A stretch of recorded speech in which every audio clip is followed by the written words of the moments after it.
I'm hearing myself here. So we have our plenary meeting today, and it's dedicated to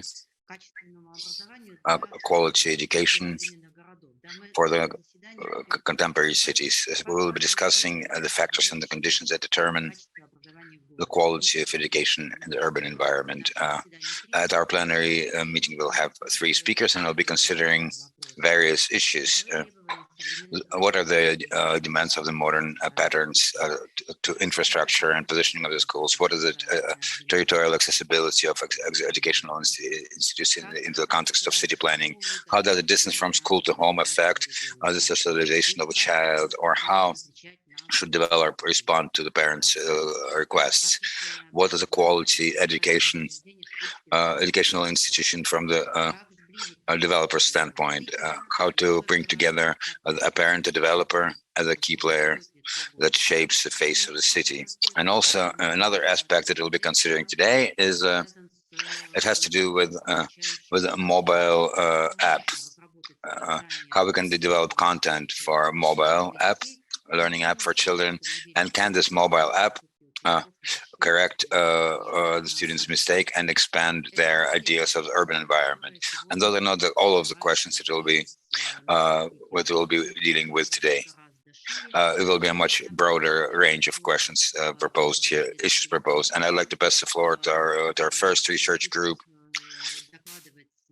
It will report on city mobility and daily mobile practice all the way to data analysis. It's a research group. It works within the Moscow State Pedagogical University, Elena Nekhorosheva, Ekaterina Enchikova, Portugal University, together with Roman Kupriyanov, with also Moscow City University, and also Elena Alekseycheva, also from a city university. For what I understand, Elena Nekhorosheva will be presenting. Elena, please do take the floor. Yes. Yes, I'll be presenting, and my colleagues are also present, and they can take questions. Allow me to share the screen. Just let me know whether you can see it.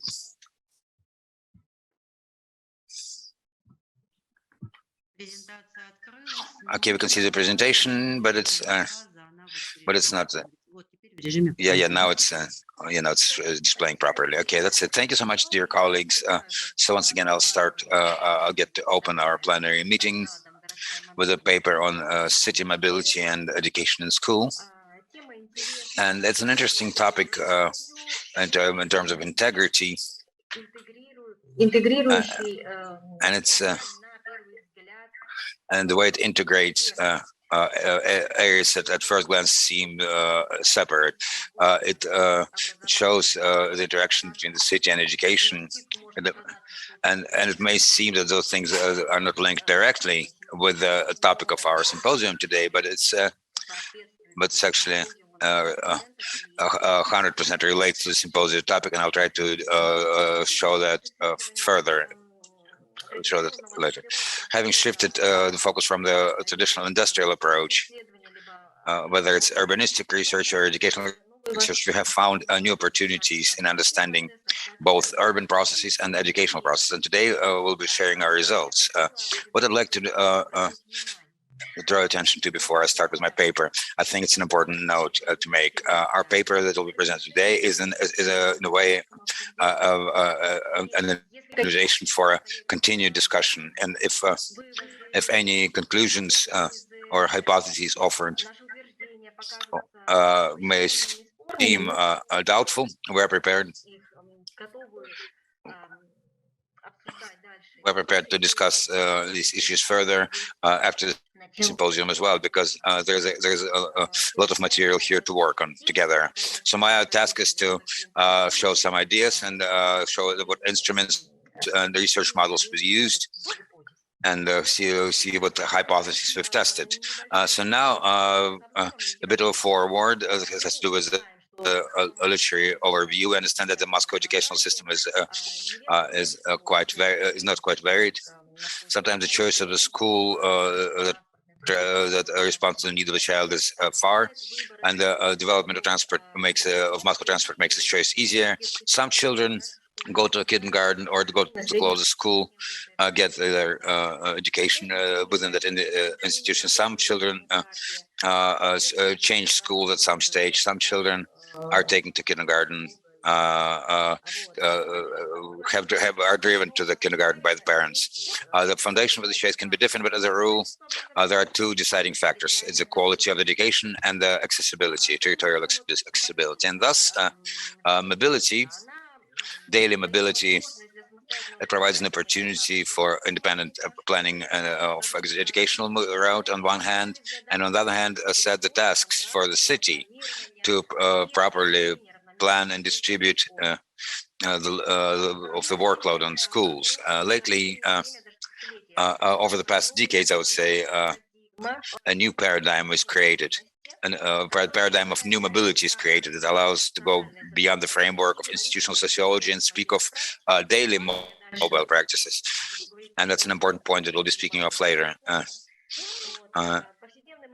So daily mobility practices describe the quality of presence and co-presence.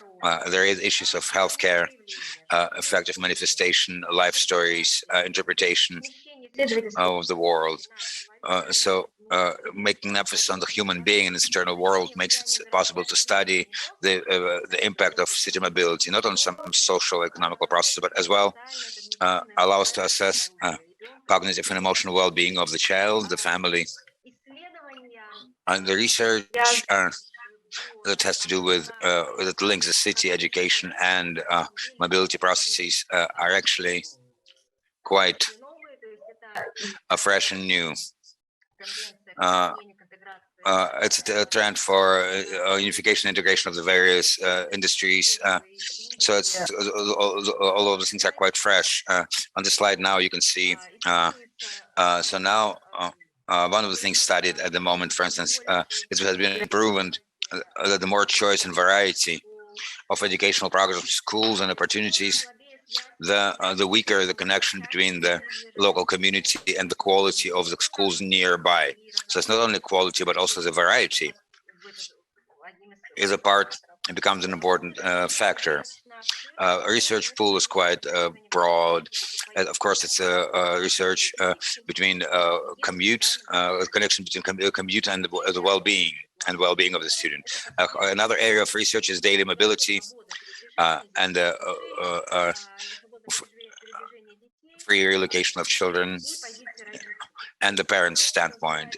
What is called the permission or license for mobility. The factor of license for mobility that the parents give to the children is the perception, ideas of safety of commute, parents' motives and fears, negative attitude between school and the notions of independence. There's a lot of research been done. I have to note that we have had some pilot projects within the framework of City Urban University, where we show the Moscow City University how the history of educational system development has to do with is linked to mobility. We show how much this topic, how important this topic is for the paper for the parents. We tried to work with big data.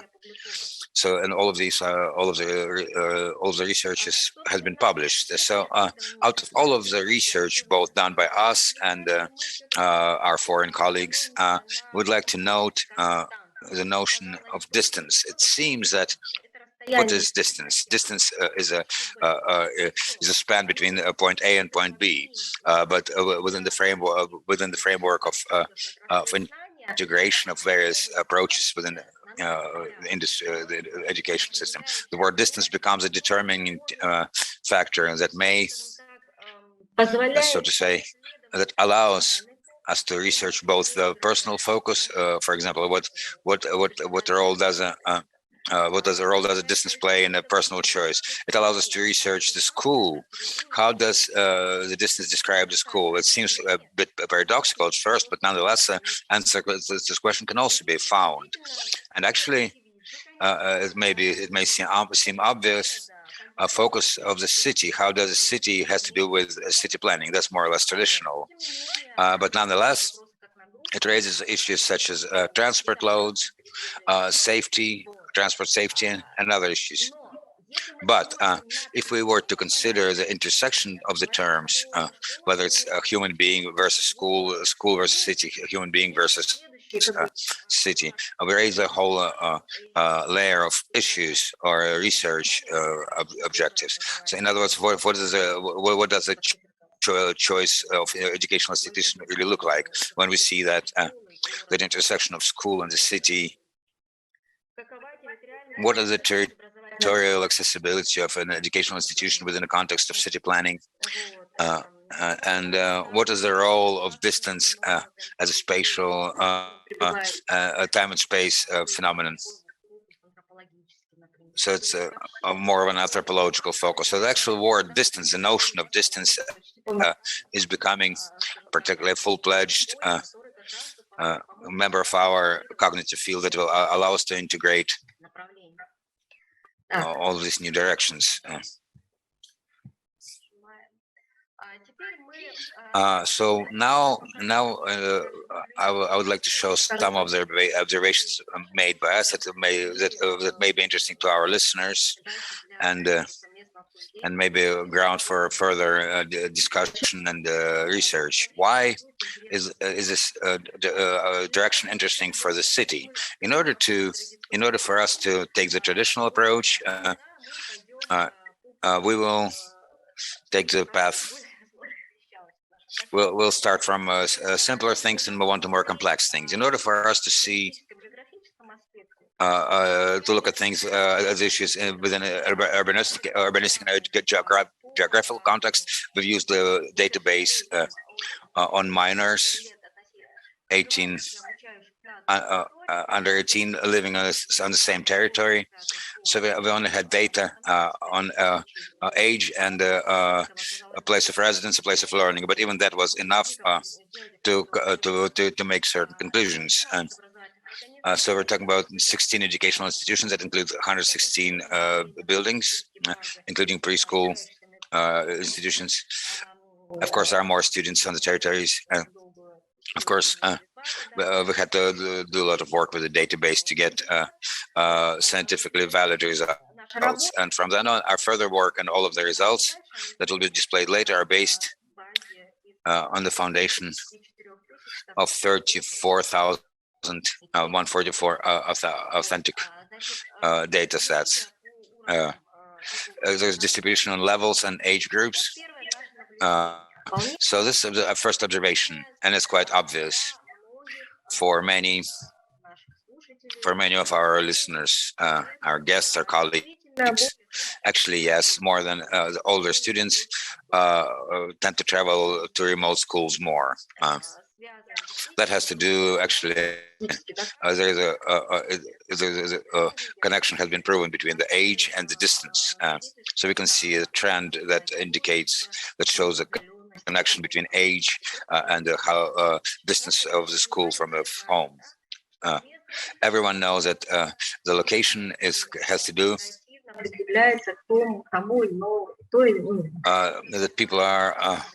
It's otherwise the educational institution is administratively tethered to a certain territory where it's located, where the residential buildings are located. So the general trend that was found was also observed in the previous years, about 58%, and the number hasn't changed. 58% of the students attend the educational institutions in accordance with administration with what's administered. That speaks of the fact that administrational tethering is not harsh, and this accessibility allows to choose a school further from home, but it's actually not that easy. There's another subtlety involved here that if you look, we can see the difference in schools. In some schools have the highest higher percentage of local children, and there are schools with very low percentage of local students. That's a question, and we'll speak of schools a little bit later. Detailization of the previous graph you can see on this slide. So this trend is observed. You can see how the number of students is dropping. Number of local students is dropping. You can see that actually it's an obvious trend that has been statistically proven. We're not going to dwell on that much. Why did I show you this in so much detail now?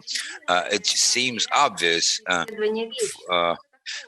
for research science, but it's not that simple. Even for with this trend, the Moscow authorities they use this knowledge when in 2020 at related to pandemic cultural life. In other words, we all found ourselves a part of a natural, unwilling participants of a natural experiment, and we can observe how administration, how management decisions can control this mobility. For instance, prior to spring 2020, 34,000 people were traveled the territory. They had to travel. Everyone went to school. In the spring, we all suddenly realized that there's also digital mobility. So no one traveled. What makes the situation experimental is the fact that the limitations by the fall 2020, you can see anywhere from 34,000, only 12,786. What is that? We have to remember that those are the children under the 5th grade. They attend the school in person, and 6th grade and up have to study remotely.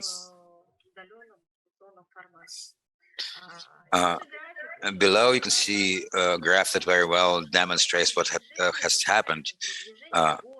What happened with traffic graphs in the spring. I understand that in the spring, the cities were empty, the streets were empty, but you can see the connection between distance that the children have to commute. You can see how much it has actually decreased. So that actually speaks of the localization that took place. Most children would study in the institutions next door, and we can see those are the children that go to kindergarten and attend the elementary school in the neighborhood. This is localization. It fosters safety, and the other issue is administrational management. When we speak of survival, administrative matters make sense. Okay, spring 2020. You can see this second second part of the school year of 2021. There's a question here. I agree with John O'Hara's stance, where he raised an issue whether we'll ever come back to the previous norm. What's happening now? Because we found in our experience and in the cases we've analyzed that we found an interesting effect that some people are still happy with the school and some people have changed schools. And this natural experiment has shown us not only how we apply geographical and quality measurements, because education quality assessment is one issue, and the second issue is we have this idea of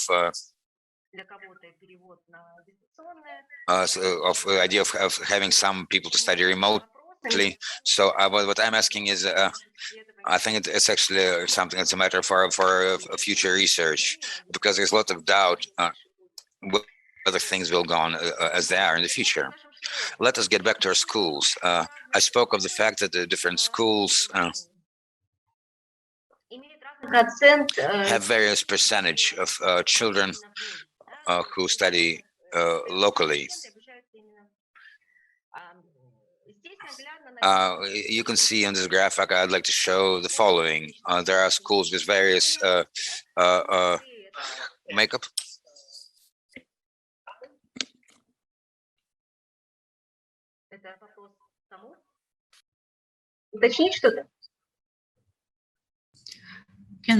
Давайте, может быть, мы вопросы. Yeah, at the same time, okay, maybe we should be asking questions later. Not now.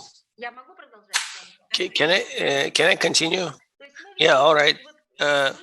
So what we can see and what I'm trying to tell you about the quality of education, we can see that schools with different number of students have different level of proximity from the residents. There's a certain pattern, territorial pattern for each educational organization. Of course, if this topic is not properly researched and we haven't found research strategies on this issue, we took the most general approach. The position of physical location without detalization, but they show certain tendencies. Why is it so interesting for education? Well, in order for us to systematize our knowledge, our information about the place of residence, about the choice of school, and the level of education, we introduced 3 coefficients, and we offer them, and we're showing them actually for the first time, and it's up for discussion. The external attractiveness coefficient, it's a field of students that are not administratively registered from the general number of school kids. So we can see how many kids come from a faraway territory. The inner attractiveness, it's a ratio of the number of students that are registered in the school to the general number living around that organization. So it's external, internal. So these are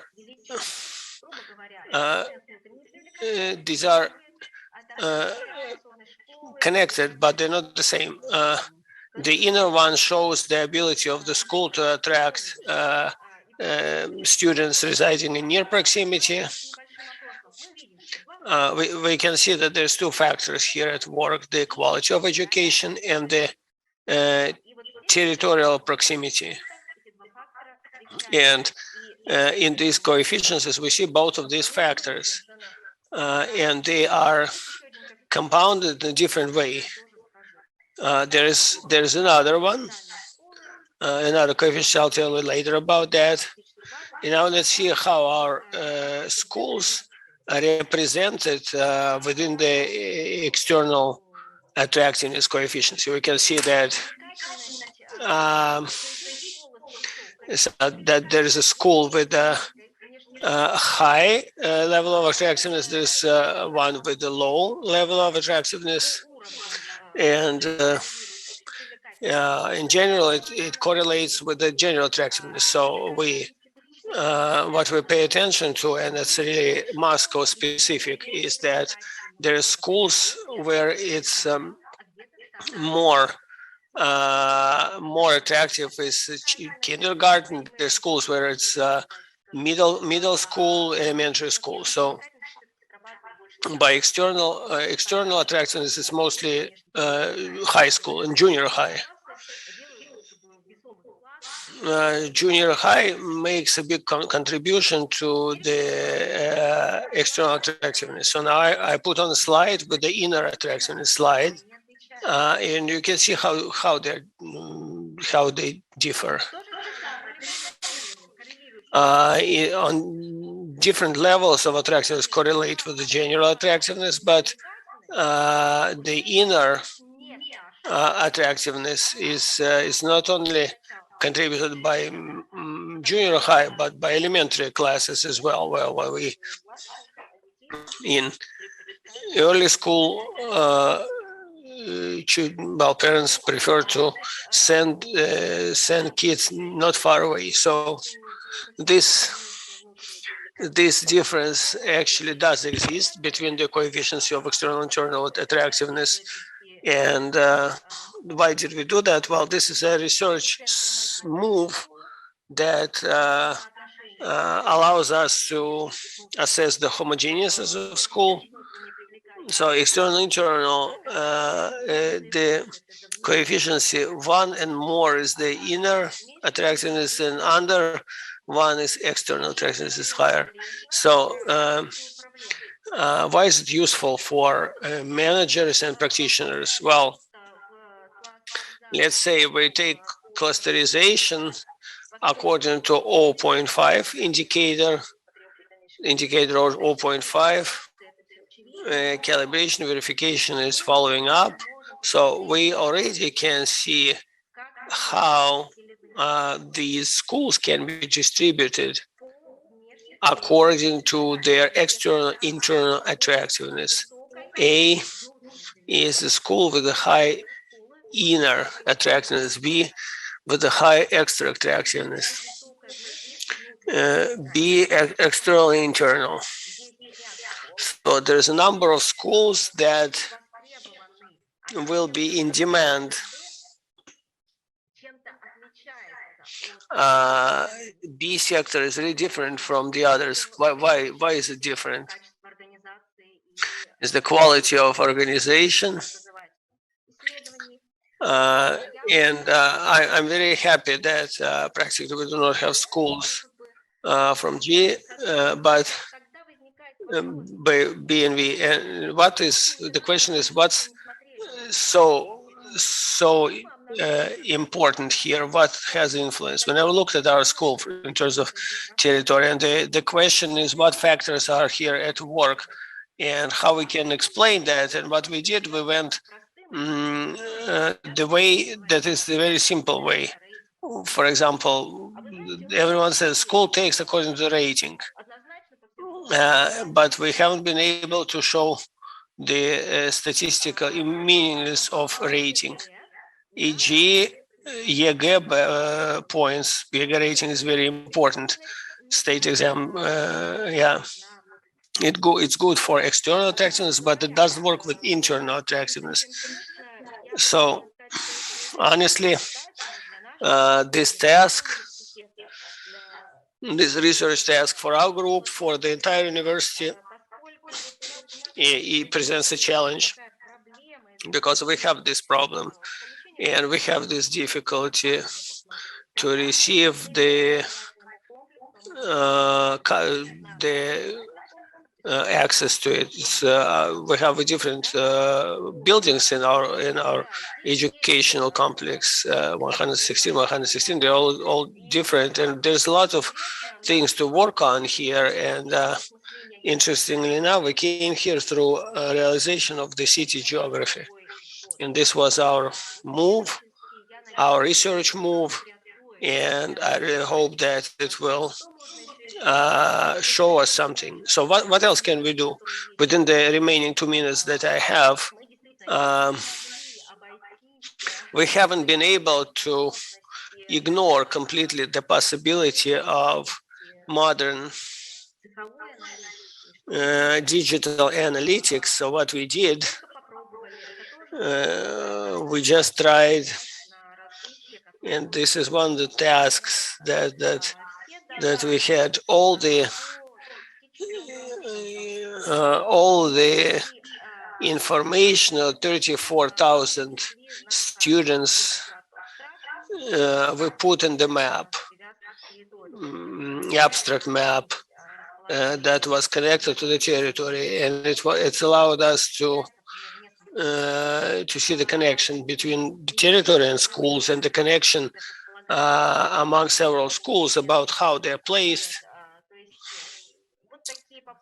So these attempts were made, yes, and the work was really big. We well, you can see children who studies were about 80,000 marks here. It's been a lot of work done, and as a model, as the idea, it wasn't done completely, but we see on the contingency end. And so, how's this abstract map located there? We cannot see where the buildings are located and where the main contingencies of students is living, the main body of students. So of course it's all spread around the territories. So somewhere it's there's more diffusion, somewhere less. So this research attempt that we had to visualize that we made was also made. And what I want to say at the end, that at the end of my work, my task, I want to, there's more talk here on the research than answers. And perhaps it would be good to speak about it here. There's more things to discuss. For example, in my talk, I haven't shown my personal focus on the research. We know the child, when he's on his way somewhere, well, he's being influenced by physical, spatial, cultural elements, and the issues of safety, about personal safety. So there's lots of topics to discuss here about the interaction of the authorities, of the residents of the city, of how housing developers, these areas of compact residence. So what we're trying to do here, our idea with the interactive maps may be of interest, of course. That would be implemented as a management tool. Okay, now I'm about to wind up. Thank you very much. I've been within my time limits, as I understand. So now I can answer questions if there are any. Thank you, Irina Vladimirovna. Colleagues may join the discussion and may ask and answer questions. Igor Nikolaevich in chat already asked one question, but because Igor Nikolaevich is personally here, he can personally ask the question. Can I? Yes. Yeah. Dear colleagues, you know that the Muscovites, they judge, they measure proximity by time, not by space. So this is what's important when they even sell apartments. So the time criteria, maybe is that a better idea to take a time criteria than the space than the distance criteria? It's an important question, and I don't look at it as some kind of reproach, right? Or it's a weak place, because it's a model. It's a model research. Now we're talking about distance, but the distance and the actual distance and the physical and the time of getting there is really disproportional sometimes. For example, there may be a railroad on the way, and just try to get around it. So it's a transport proximity. So to answer your question, my answer is, for the territory that we've been analyzing, the data for the data will be relevant. But for Moscow in general, yes, I have to agree with your point. Thank you. And perhaps this research could be done understanding that these coefficients and the conditions, they will be different, and they will be differently interpreted, differently understood. Igor Bogdanovich has a question. Thank you for your talk. Very interesting. My question, if there's no answer to my question, it's okay. We will later find the answer, but I'll try to ask. I liked your comment about digital mobility when you were analyzing that.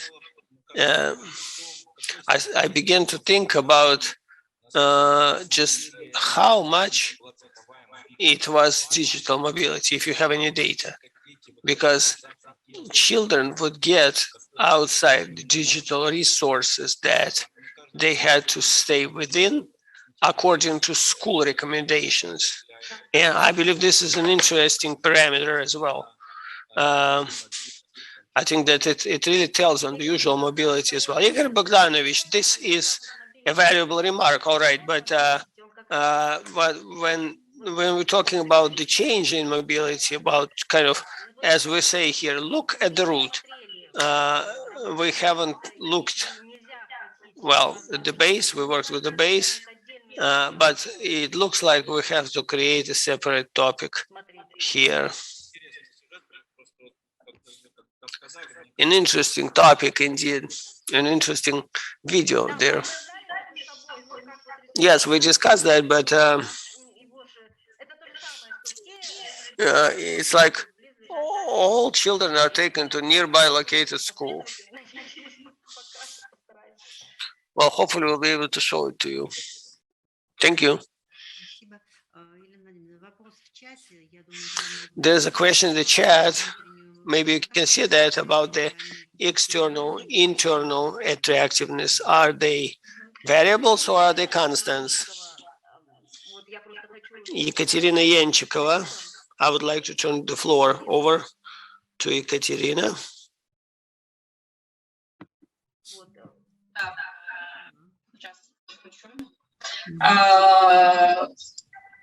Не видно, наверное. Все хорошо. Переменными или константами, наверное, этот вопрос именно про... Okay, but perhaps if we're talking about variables or constants, I think it's a theoretical question as well. We understand that this internal, external variables can be varied, but they can be considered as variables when we're modeling them. We try to consider them as something influenced by factors, and the factors that can introduce certain contribution to something that has bigger or smaller attractiveness. Okay, Evgeny Nikolaevich, perhaps there's more questions here. Yeah, I have a question.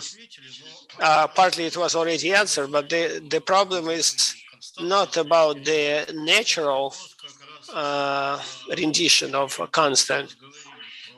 It's about transfer more.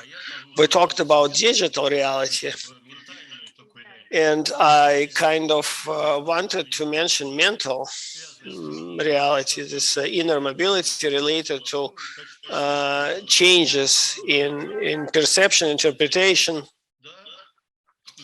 And this move, I think that this, when we talk about it either being constant or variables, I think that it's beyond it, behind it, that we can talk about industrial processes.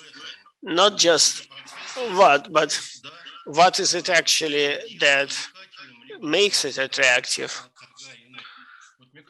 But only in that case we'll be able to move to the issues such as distancing, for example, in the inner world of a person. So this research that is undoubtedly beautiful will get a second wind, so to speak. Yes, the third issue I didn't reflect upon very much about interpretation and inner processes. So all efforts were made to big numbers. Yes, undoubtedly this is important, and yes, I'm always for the wholeness, but as psychologists and pedagogues and people who are related to education, I believe that this is important. This continues Igor Bogdanovich's idea. I think that we can also mention the following moment: that inner and internal and external attractiveness, inner and outer attractiveness are school characteristics. We at least imagine them as such, and that's how we can research characteristics, which characteristics may influence that, and we can see how we can see students from both sides. We can look at that. Well, the point is that the students are also school, looking at the processes, but we look at the person who is working with the data and the students. But from the point of view of management,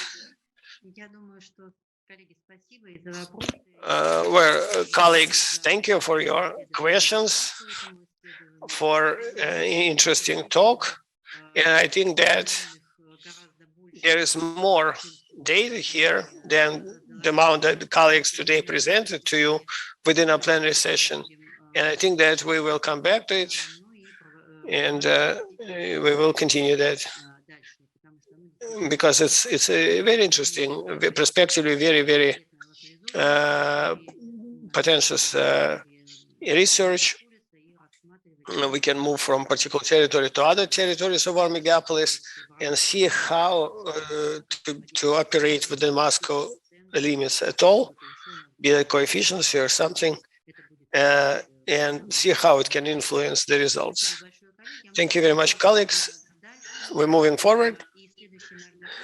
In our next talker is Elena Alekseycheva, head of the program School Ecological Monitoring of the City Environment, head of expert in Moscow and in national projects on this and sustainable development. He's part of the long-term research here and the laureate of the Moscow City Prize.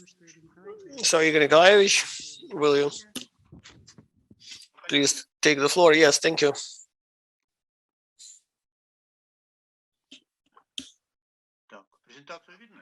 Can you see my presentation, please? Yes. It's not in the right mode, though. Okay. I cannot.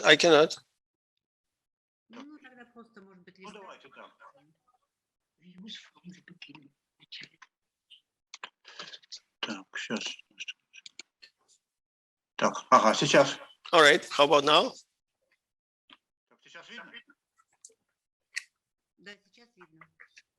Can you see it now? Dear colleagues,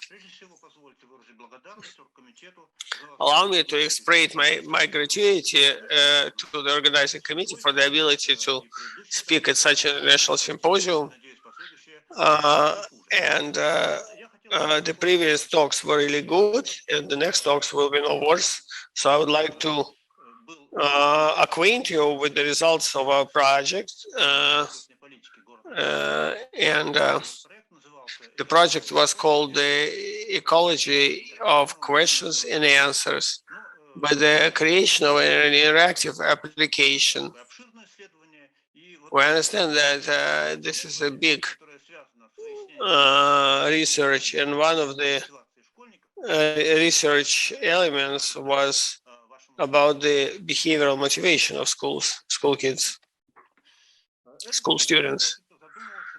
So the project was initially designed as development and implementation of the principle of sustainable development, but because we considered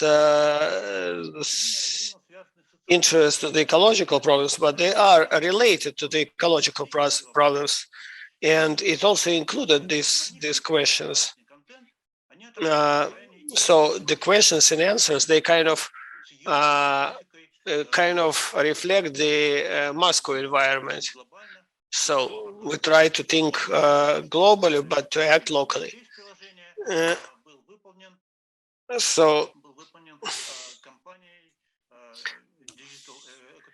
So the company Digital Eco Tools is responsible for the application that we use. So the problem is not enough information and understanding of the ecological problems of the city, especially for the microregion. So why did we take responsibility upon us to speak about that? We checked out the data on sociology,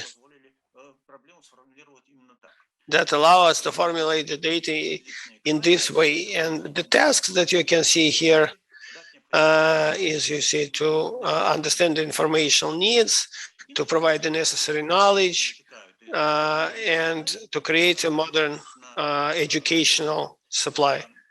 So,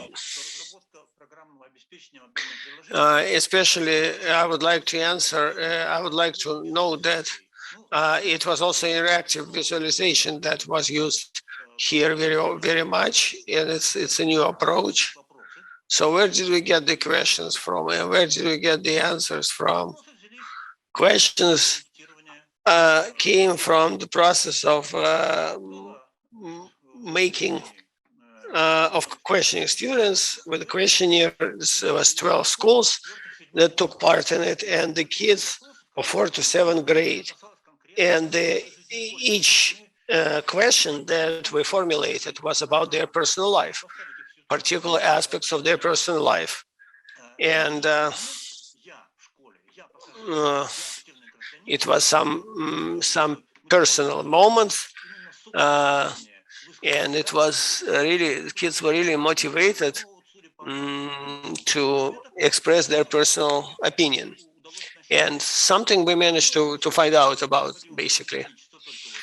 So we decided not to limit ourselves with just these thematic groups. We decided that in addition, and that's very interesting, we wanted to hear their answers to open questions. For example, what did you want to learn about ecology? And it was about 100,000 of answers that we received. Here's the number of students. It's about, statistically, it's about 1,800 is required, but okay, slightly less here.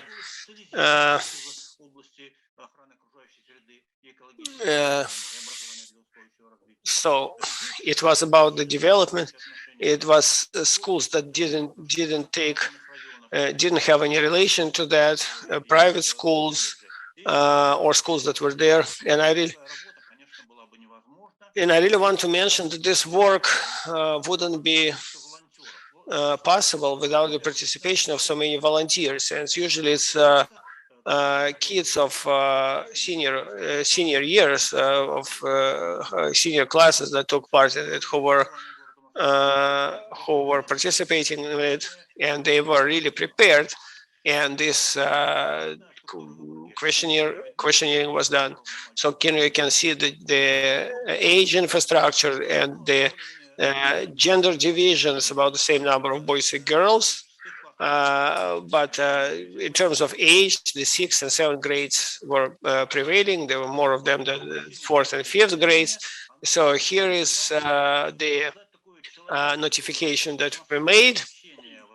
We wanted to create a human and humane atmosphere of conversations, communication. It's interpersonal kind of appeal that we don't want to assess your knowledge. This is anonymous questionnaire. Of course, they had to mention their age and gender, but basically not much more than that. So many of them wrote down their names. Actually, they were okay. They didn't have to disguise themselves at all, as we noticed.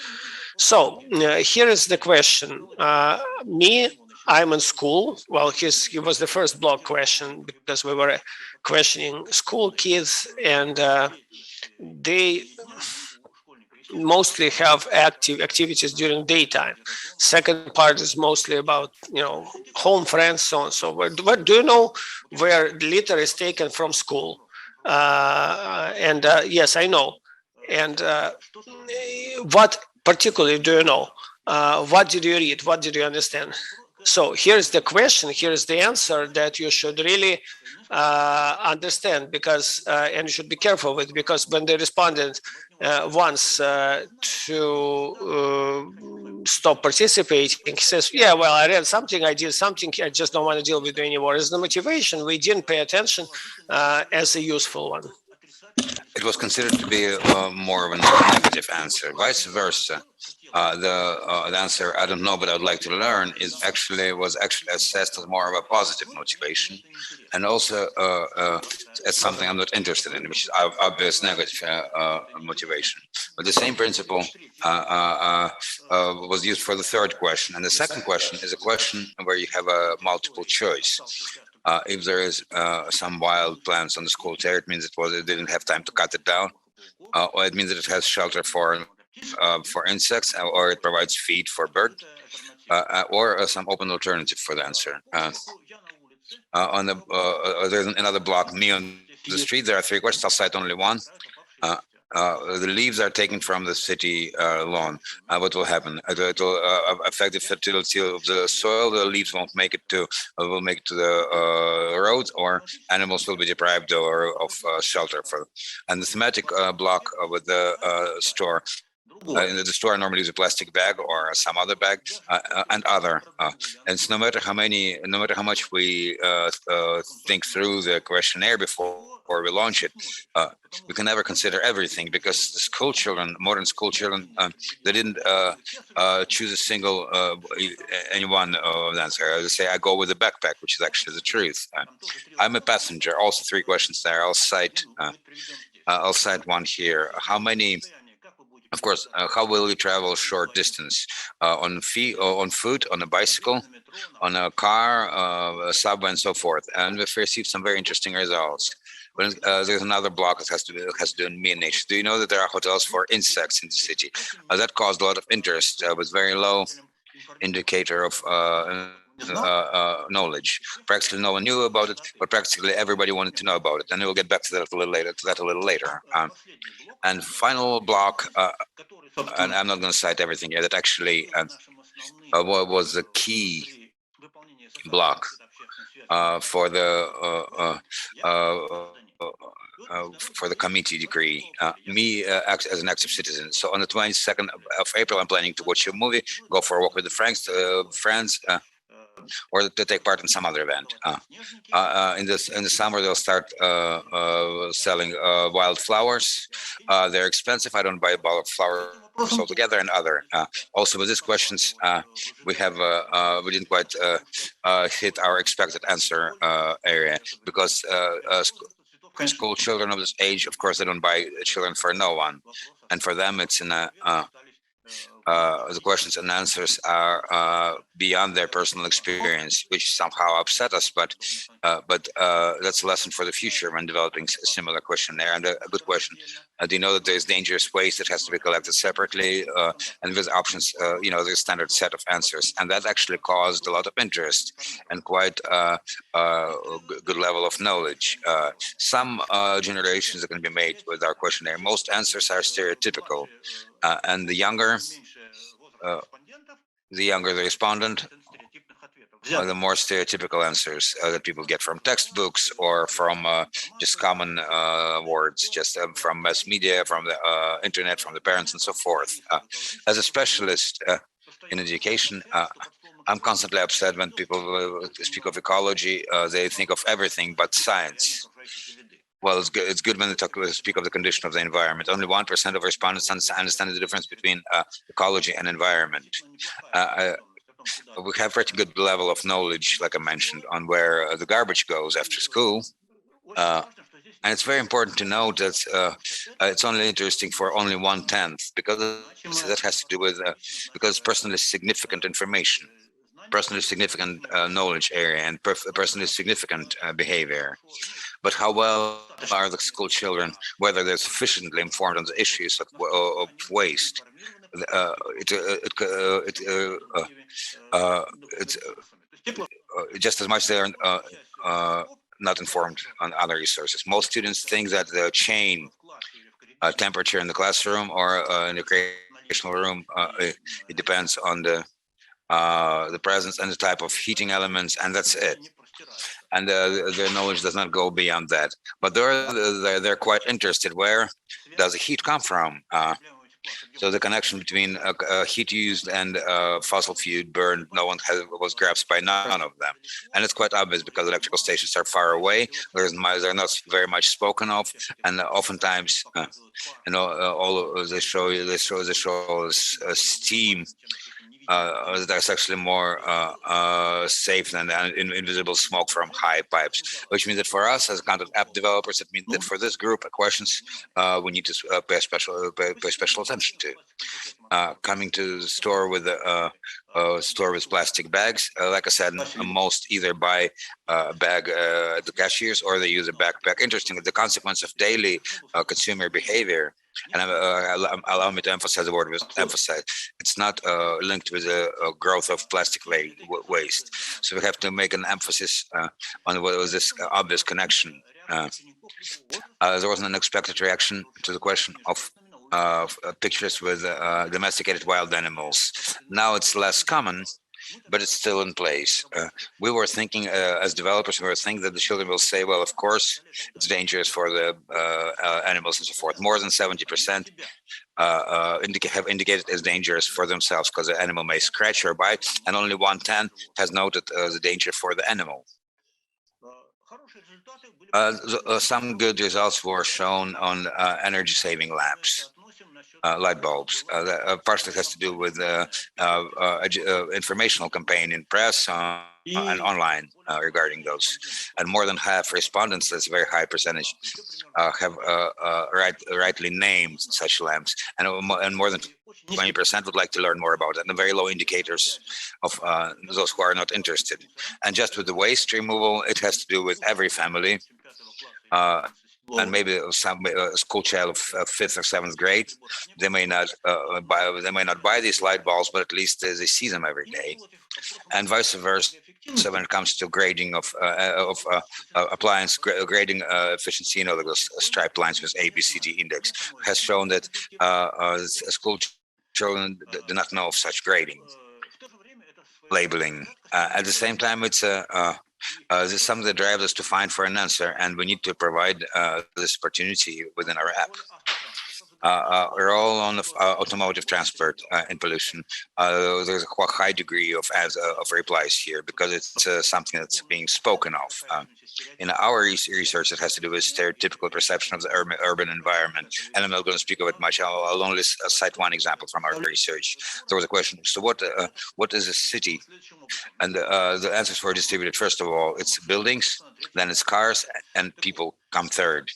So harmful gases are spoken by 2/3, how it has to do with, and only 5% related to the low quality fuel. Alternative to the automotive transport are electric cars, but the knowledge of the students of the shortcomings of such cars is quite low. And also they're not very well informed on sources of additional energy. So if we want to see more electrical cars in the city, we need to take care of having more electrical energy that in itself affects the state of the environment. Regarding dangers, there's a good level of knowledge on dangerous waste, products containing mercury, chemically active substances. We're talking about accumulators, and over the past 2 years, what we call is COVID waste, masks, sprays, gloves, and so forth and so on. And it's important to note that this level of knowledge and motivation is a good starting point for developing a waste separation system. But if it's not picked up by infrastructural activity and equipment, this motivation may rapidly vanish. In the active citizen, only 1/5 of respondents has shown an option of being willing to show their state their active position, and that they're willing to state it. It doesn't mean that they're going to live up to the statement. So we have a great room for growth, for further steps. So this is a level of knowledge. What would you like to learn about ecology? And over 50% would like to learn everything but a lot. Here's the distribution of answers on an open question. So we have questions. So there are some general questions about waste and the science of ecology, about animals and so forth. I'm not going to go through the whole list. You can know that on the smallest graph, water pollution, because from now on we will just we'll be looking at the end of this list. So now we can scale this graph. We can grow it 15-fold, and you can see that at the very end, maybe 3 or 4 or 5, 6 replies, specific questions that have to do with specific activities with teaching ecology at school. Those are unfortunately the realities. But when it comes to general issues or abstract questions, school children may speak of and think of, and they mention in the questionnaires. But when it comes to specific things that have to do with actions, it's something that either they're not informed about, or this information is remains a thing in itself in their thinking. So here's another interesting selection. It's very small. There's a selection of replies to open questions. What do you like to learn about ecology? About ecology and ecology. I'm not going to go through everything, but it's curious to know how many people deal with the science. Were there any works of art on the matter, or by known authors, or by emerging authors, including children? Is there any works dedicated to ecology? Same question. Waste recycling. Can you reprocess by regular chewing gum? Because it wasn't that easy to answer. And when we found the answer, can the regular chewing gum be recycled? How many times can a certain product can be recycled? It depends on the product. Because, for instance, glass can be reprocessed infinitely. It just takes extra heat and energy. But when it comes to metal or paper, especially paper, it has a limited number of cycles. And I'm not going to go into the detail right now. There's actually some referral materials available on this issue. Once again, we'll speak about the resources here. And it's an interesting question here. How many trees does it take to make a textbook in school? How many liters of water? How many liters of water does it take to take a bath? How many worms does it take to make a silk dress? Silkworms. The school children are not interested in the city scale. They're interested in things that are happening here and now, and what does this person, what does it affect the person personally. So in the final, some more quotes from small things in our life that you may have thought of earlier. How can we help nature without applying much effort? Of course, school children, can we help? Can be monetary help? Can we help with money? Nature with money. So the final answer, if you don't see it, well, why doesn't humanity understand what they're doing with the planet? That's a girl in the 4th grade.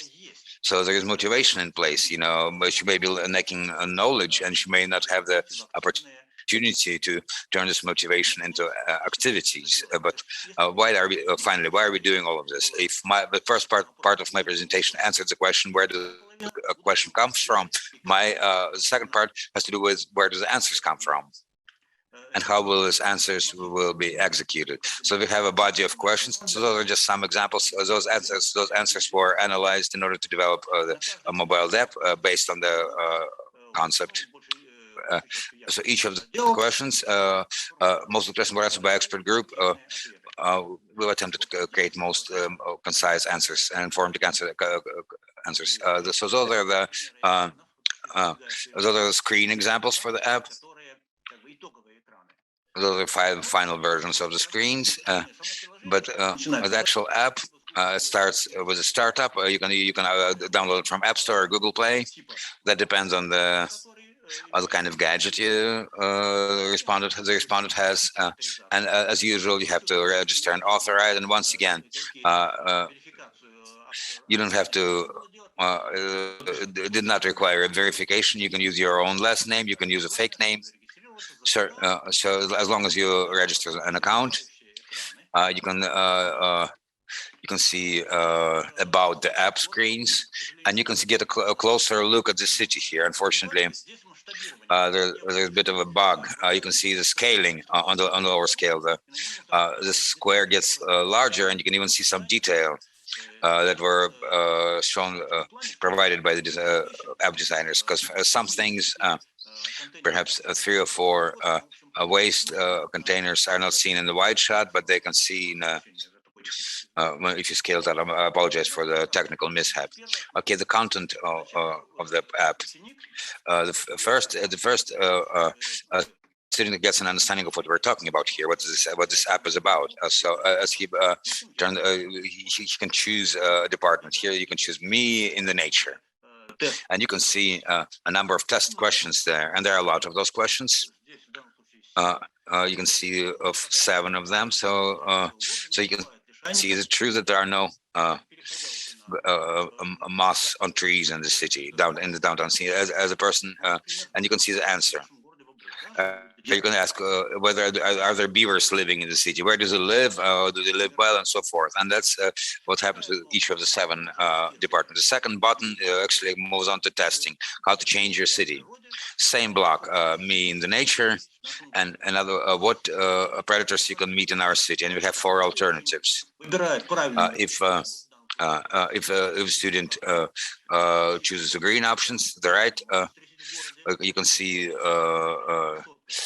a falcon, you can see a fox, you can see a falcon in Moscow State University, you can see a fox in the suburbs. Foxes were seen at the school territory. Viper can be seen in some parks in moist places. So the system leads him to the next question if he answers all of the questions right. And if what happens more frequently, if the choice is wrong, if he chooses a cobra or some other animals, or maybe a wolf and an eagle, system offers him some cues or repeat testing. There are mistakes. Do you want to have them corrected? Yes or no? Move on to the next question. If the person wants to correct the mistakes, he tests once again, and then his general overall result, in case he passes, it will be higher, but there will be more attempts. But if he wants to skip the question, it will be less attempts, and the result will be lower as well. Knowledge changes the world. Here's an important issue that has impressed respondents. This is the third button with a house. If you look at the block, like me and nature, and a respondent answers all of the 7 questions correctly, this block becomes they see animation.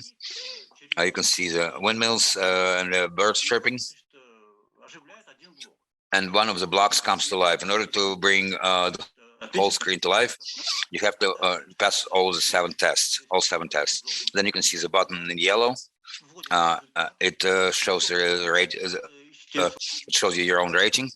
If you look at your last name or your avatar, or you log in, you can compare your results as per groups, whether it's 9th, 11th grade, or 5th to 9th grade, or elementary school.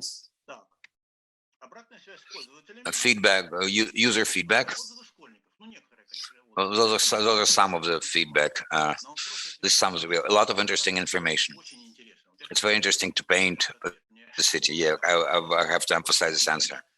As a content developer, it makes me quite happy. I'll try to apply it in practice at school as I'm working on my school projects. We answered the questions together, and teacher feedback.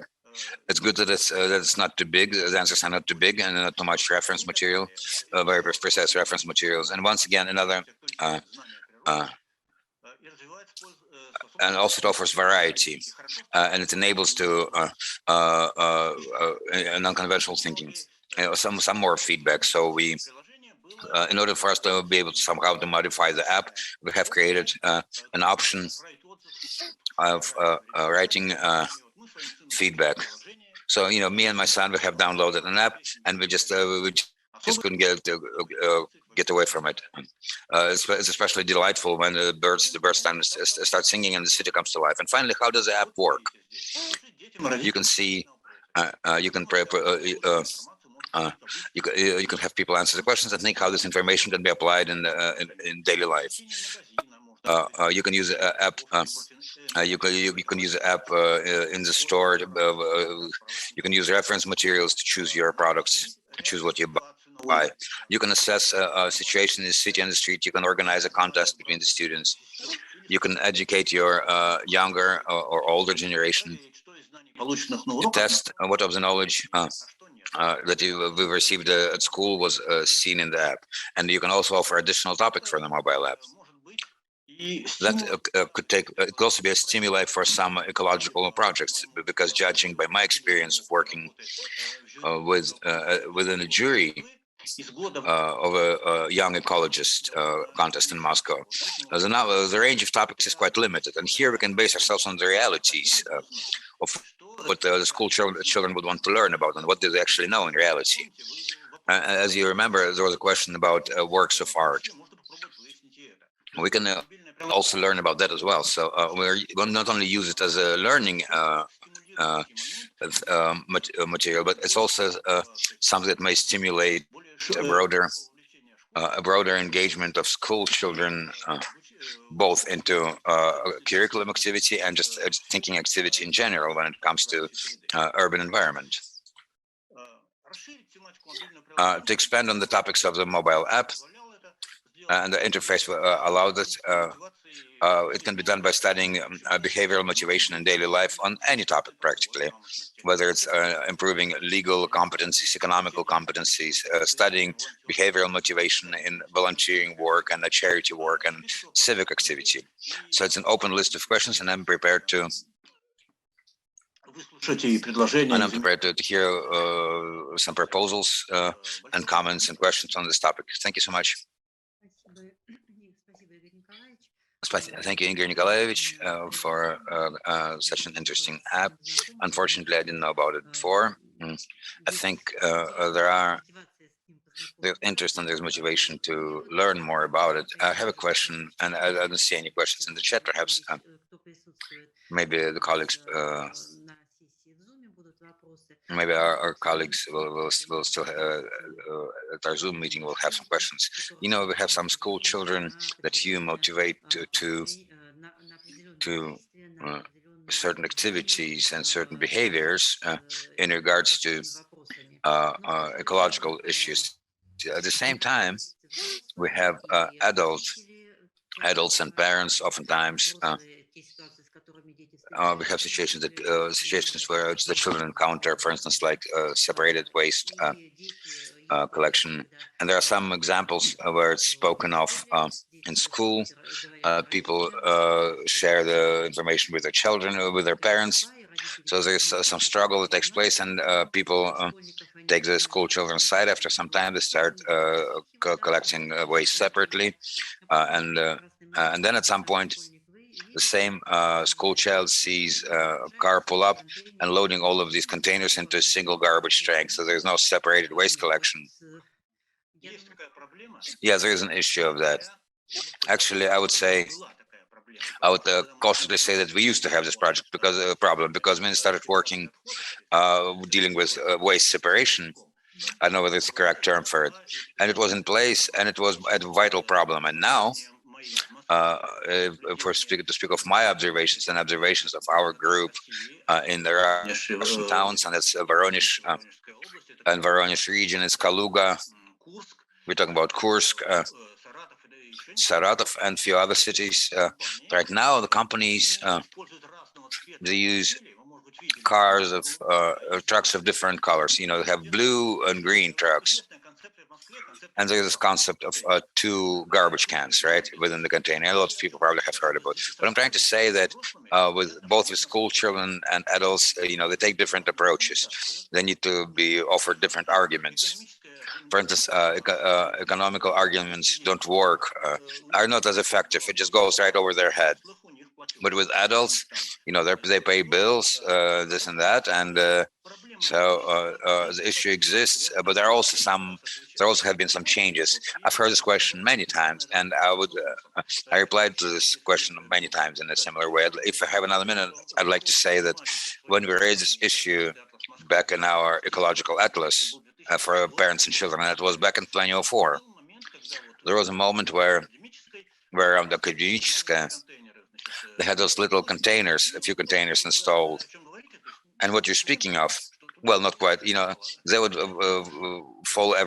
drop everything in there. The project didn't work because the society was not ready. And now the situation is completely different. Our research and the practice shows that a lot of the people, especially the young families, understand but well. If we were to analyze dozens of zero waste sites, to me, it maybe seem going overboard a little bit. We're maybe not prepared for it, but nonetheless, it's actually taking place in real practice. And the situation is changing slowly, but in the right direction. So if we support all of it together, and there was quite a curious situation with the school children, who in the questionnaire would say that if the school children are supposed to sort waste, well, then the teachers should too. It doesn't seem to be like a serious, and it seems to be like a bit of a teasing situation, but it has deep meaning to it.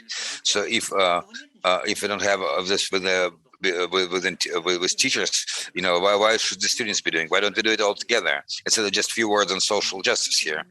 Yes, actually, perhaps. It could very much be up to the children, if they work and understand if the children are well motivated, as they start to influence adults. Yes. Why aren't we doing things this way? And here's another example regarding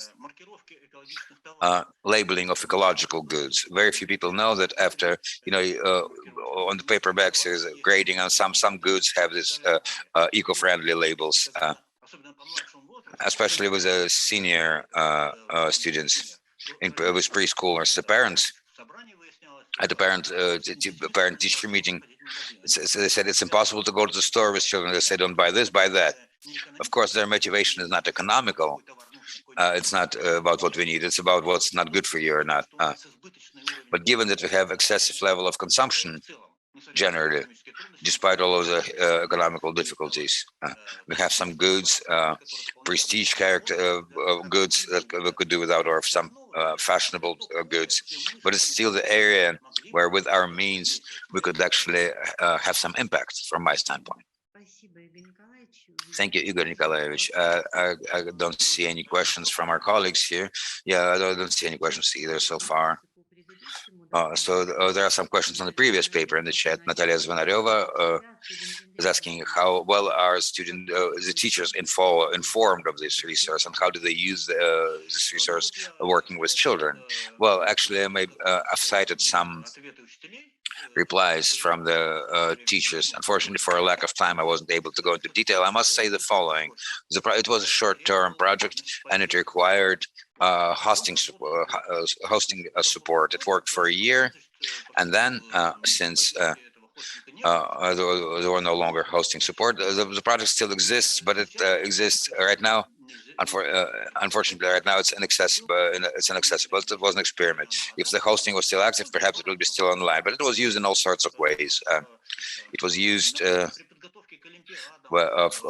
prepare for academic Olympiads. So I would say it's quite a multifunctional project. So one of the difficulties was, well, it's not really a difficulty. It's down now. We have no hosting and we have no support. But I think we have our own lab that started dealing with urban studies. And I think together with our colleagues, we'll get in touch with you and we'll discuss, and maybe, yeah, we'll be happy to do that. It would be good to somehow expand it or reorient it, but it's quite clear. So if you don't object, yes, because we also had a similar idea of creating a mobile app, and I think we have an opportunity to expand your mobile app with the use of some other directions. Yeah, I fully agree. I think we have a question here. Elena Vladimirovna, your question, please. Yeah, just a small comment because we're quite low on time here. I have a question / proposal. Would it be possible to discuss, the issues of health and college are closely linked. Health and ecology are closely linked. Maybe the proposal, maybe in the future, if we have an opportunity, we can also consider considers issues of personal health. Yeah, actually, as a part of a young ecologist contest, among the 9 nominations, one of the nominations was my health and urban environment. But here I must note that the health of the people are get interested in health when they start having pains, because no teenage knows where his liver is. They've heard of the harm of the drugs and smoking and alcohol, but still most are not too close to it. These issues are interesting to the teachers, to the school children, to the officials, to the government officials, but not for the school children. So either we do research for adults or we do research for children. Two different things. Okay, so this is up for discussion in the future. Thank you very much, Evgeny Nikolaevich, and I believe that we will be able to discuss that in the future. We'll meet again, we'll be meeting and discussing these issues, and, well, among other things, using your mobile application. Unless there's any more questions, we are about to move forward and to continue the topic of the urban mobility. Mamir Maminina is head of the development of the human capital, Transbank России, head of the directors of the sustainable development. She will speak about the quality education of the city.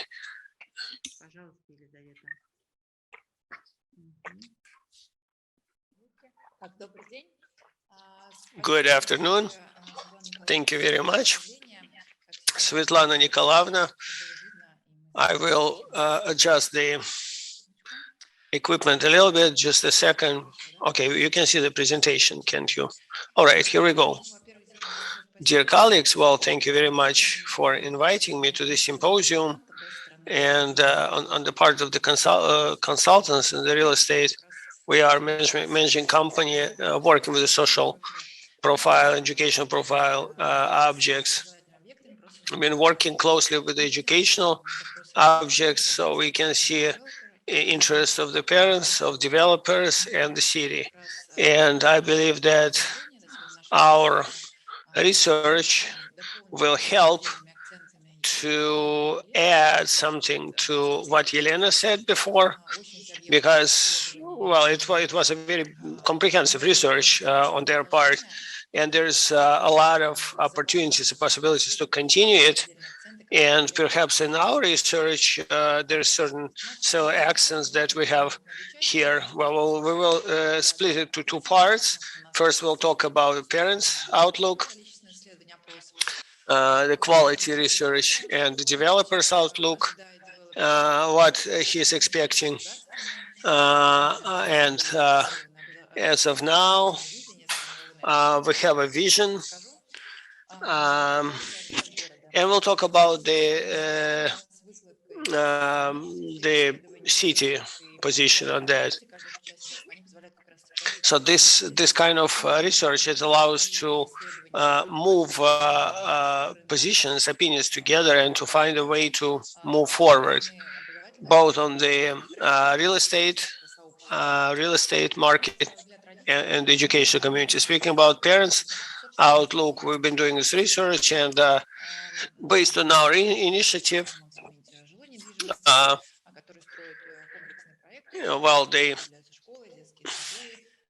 our clients conduct big housing projects with kindergartens. Well, we want to tell you about the research that we did in June last year. It was quantitative, and it's more like focus group sort of approach. And so we would take a group according to certain parameters. Actually, we were interested in parents that represented the middle class and higher, well, according to the income. those that are familiar with the term educational trajectory, those that, in other words, take care of the educational process, educational trajectory of their kid. And there's several issues here. There's a term individual educational trajectory, of course, which demonstrates just how much parents care about the progress a child is making. It's like an abstract school that is abstractly created, and the amount of research is really small. And in order to start from something, we decided to kind of narrow it down to see, well, let's say in abstract terms, if a very good educational object appears in the center of Moscow, he is abstractly ready to move from any point of Moscow. Okay, let's not say it's not an empty point, every point, I'll show it later, but parent, let's say, is ready to bring the child from there if the school corresponds to the expectations. So what happened was that biggest number of respondents lives in the western direction. Most of them are women.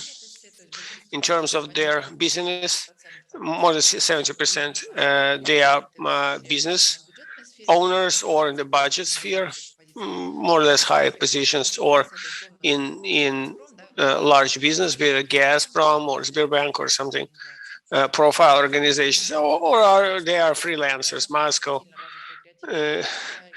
creative economy is developed in Moscow. It's a big city, and those that represent creative industries, they can think of good education for a kid, and then to pay for his personal education, even bring him to the other side of Moscow, be it by themselves or with the driver. So there's like several factors that we wanted to understand here. The motivation of parents that guides them in their choice of schools, and the time, how much time they're ready to spend one way to good school.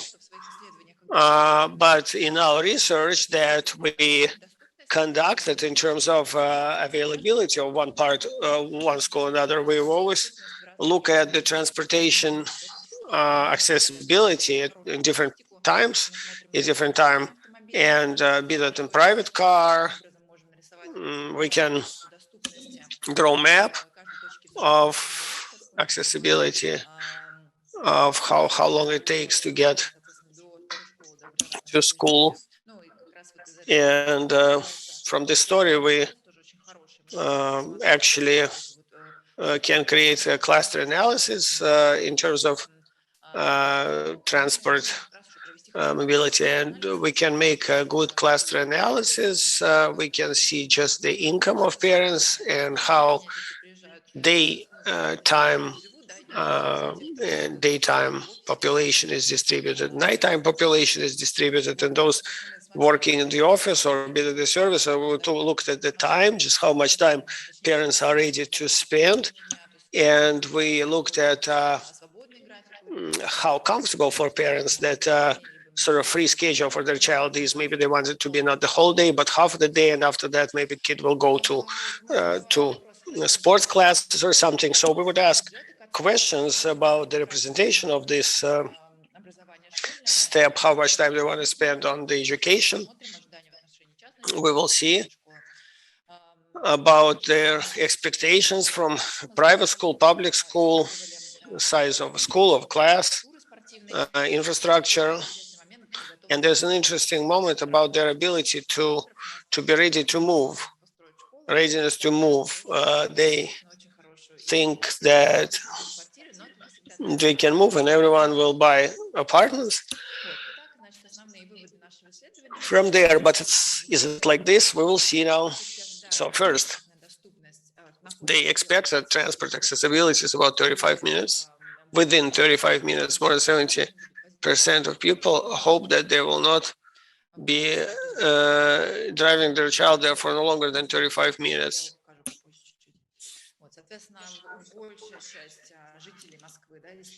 Most of the Moscow residents, I know that this selection is determined, but they're ready to leave their child at school for the whole day. Maybe they're ready to keep them there. It can be limited by their ability but the average buying ability. And for parents, it's important to leave the child at school for the entire working or academic day.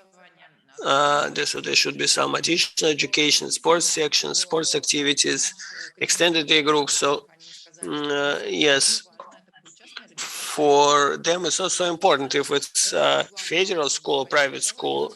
It's important about the quality of education and the surroundings, the environment, but basically nothing else is so important. So parents expect the availability of all levels of education, including pre-university, and they expect such demands from the state institution, motivation, quality and level of education. Some parents say that we want humanistic tendencies, but it's few of them. Most of them pay attention to rating, to AG, the results of the state exam, and education and the pedagogical composition, the quality of pedagogues.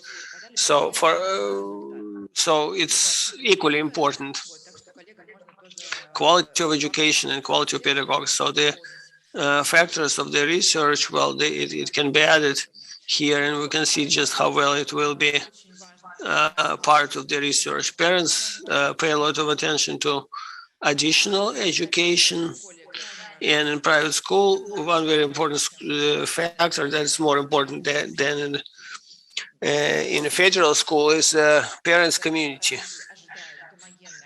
Parents expect homogeneous surrounding in terms of the class distribution and the quality of education, educational process, of course. Brand is a determining characteristics. It's absolutely not important for them. So it's important to see the quality of education for their child and educational breakdown, pedagogical breakdown. So to change the place of residence because a good school is okay for half of parents, but to buy a place adjusted to school is not a priority. Yes, they're ready to change, but they said they're ready to rent. Less than 5% are ready to buy near school, and that's bad news for developers. But the good news is that at least some of them are ready to do it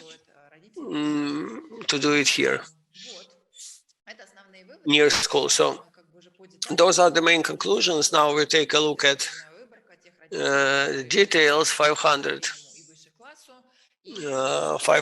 respondents, middle high class, upper class. So at least one child goes to school in those families.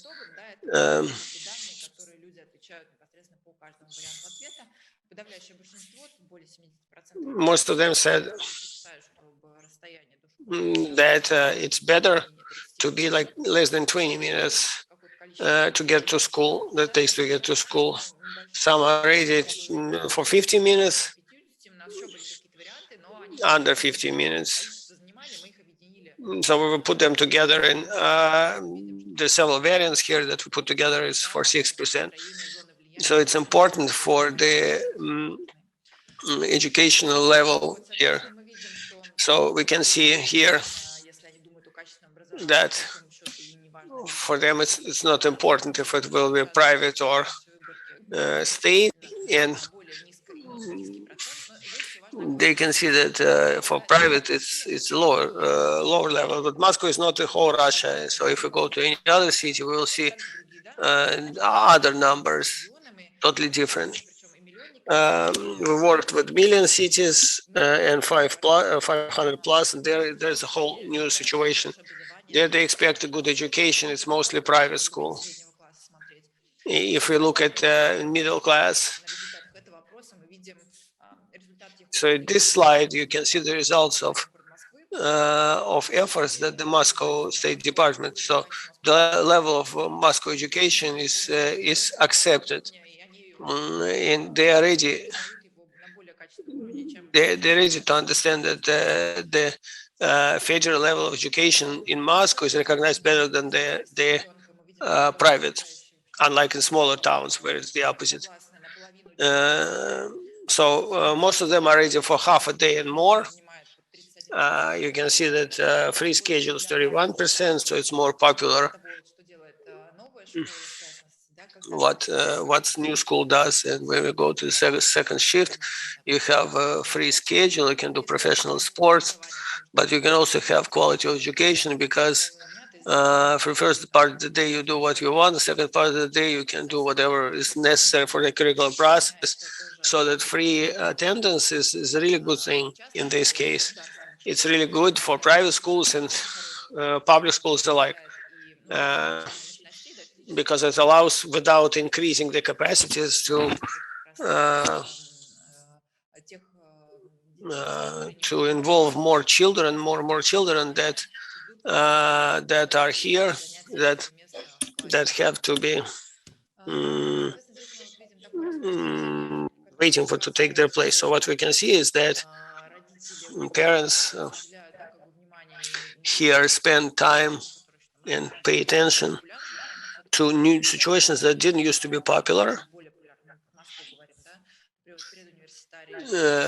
Pre-university education in Moscow, for example. Those are simple things, but there has been much research on these questions. And scientific approach is very important here.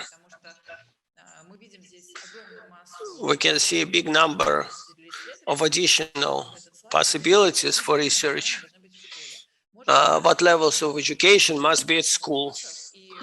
We can break it down to two types of 2 dozens of educational questions. Why should we enroll in an educational complex, for example? What expectations do they have and why? So maybe we can create additional bridges between phases and create some sort of network cooperation, private schools and so on, among educational organizations. So there's been a lot of research. In terms of capacities, we have a very, very important part here for further research. As soon as we get a state school, parents believe that it's up to 700 people that they should be in school. So the approach of gigantism is, well, but we have a lot of big schools now. Parents really didn't like it.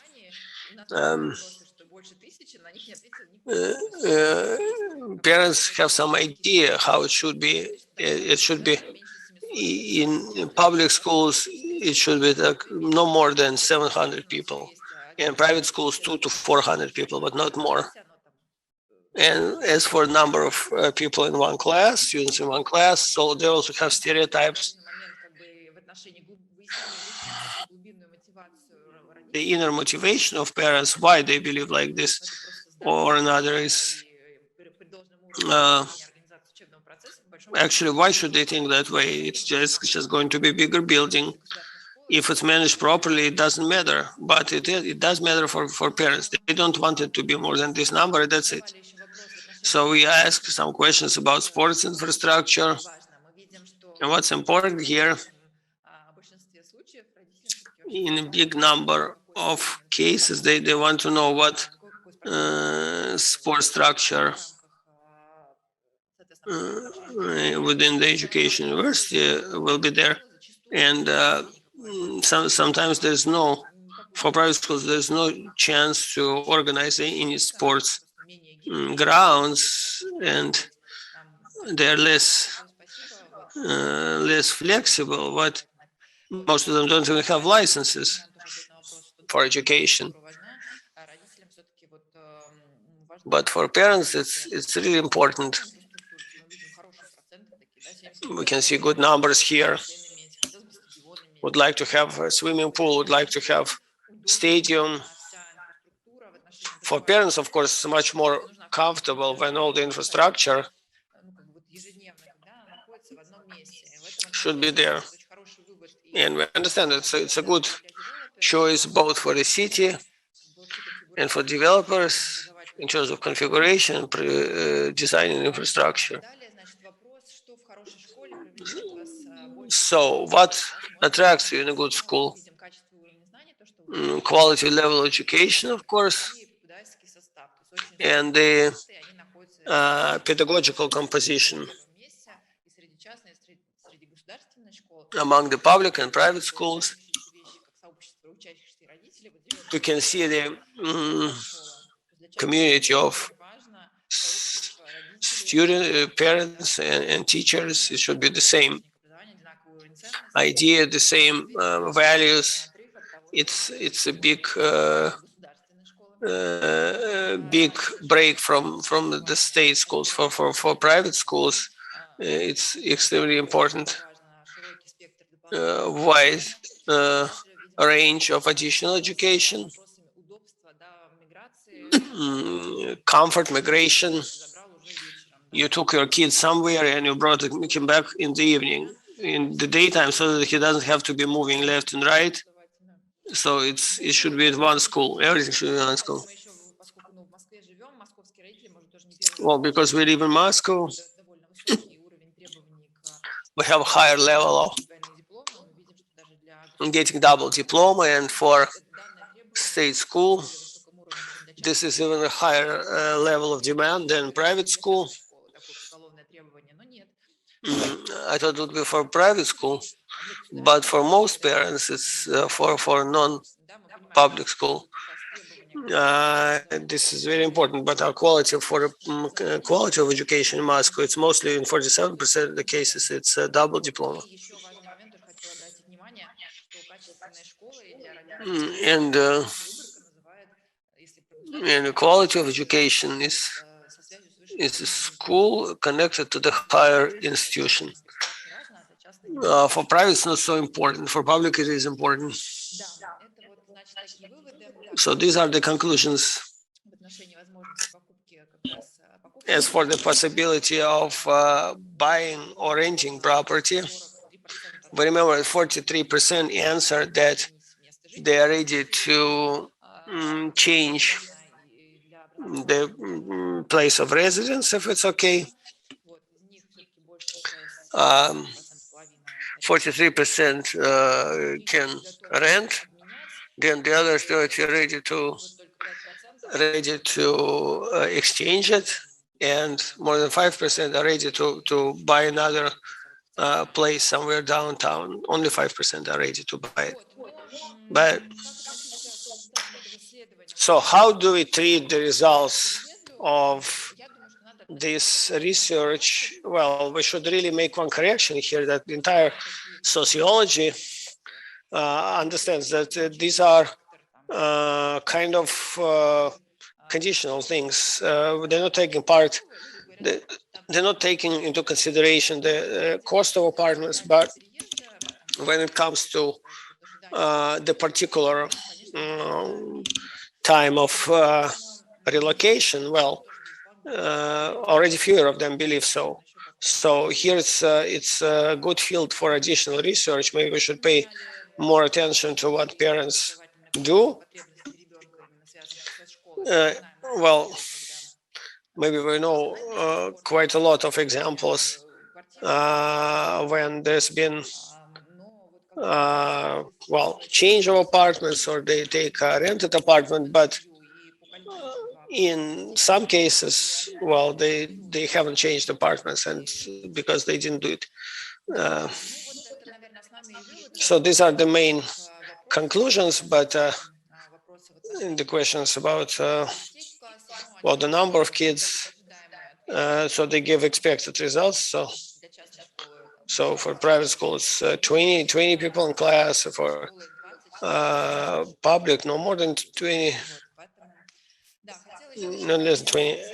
And I also wanted to mention about the opinion of the developer in terms of where we are today. We cannot see the slide very well. I will make a comment. There's particular trends that give us some idea about the developers, and what's important. And until the year 18, we paid much attention to well, the quality of well, place and nice courtyards, places for children to play, sports grounds. And now there's a lot of attention paid to the quality of architecture of federal schools, and to choosing the private operator if it's actual. So now we have quite a lot of limitations, but the way it changed, developers stopped paying attention as total abuse, and they look at, well, they're trying to understand just how additional points can be made for the project in this case. And so in Moscow, you can see that this trend has changed. In Moscow, we already have, for the developers, the top 20, there's a number, there's a particular person who is doing development of social infrastructure, school, sports, so on. And there's a particular person that, in this case, that interacts with operators, with architects, so it's a good trend. We're very happy about that in regions. This is just beginning to appear, this tendency, but the trend is very useful, very good. So what's bad? There's new expectations that look at it, and the developers look at it. They make competitive school. It will be a competitive school in a particular competitive region, but every idea can become negative, and a negative factor. And however much you say honey, it will not be sweet in the mouth, as we say. So, for example, we attracted a great education operator, but he's mediocre, nothing special in our educational complex. Well, you can buy it, but it kind of devalues the idea of interaction between education and the environment. There should be more strategic approach here, more interaction, regardless of if it's a federal operator or private operator, or if it's a university or not. So there should be more strategies and mutual understanding of what this territory is about and what the synergy of this particular place is giving us, this particular cluster.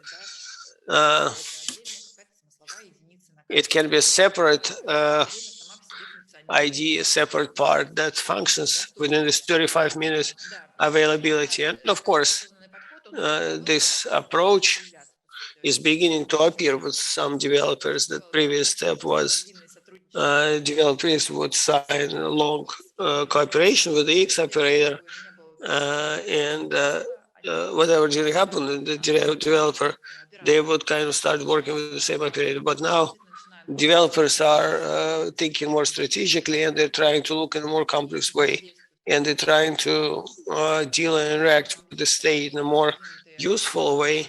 And some particular developers, where they try to develop some kind of strategy in terms of working with the social structures, social objects, for example, in that group working like this. And the entire palette, the entire variety of their projects, we go through that together with developer. We develop a systematic approach about how they can work with the operator, what mission they carry, what they bring to the world, what they talk about, how it corresponds to their strategic task, strategic approach. And there's lots of possibilities here for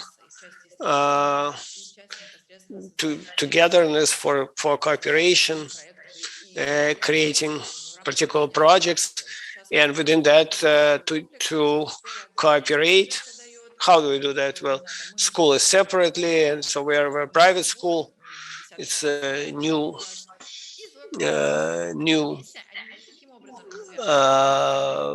enlisting, but they're not together. They're not connected in any way. They're not telling any story to the world. But school is separate, kindergarten is separate, and so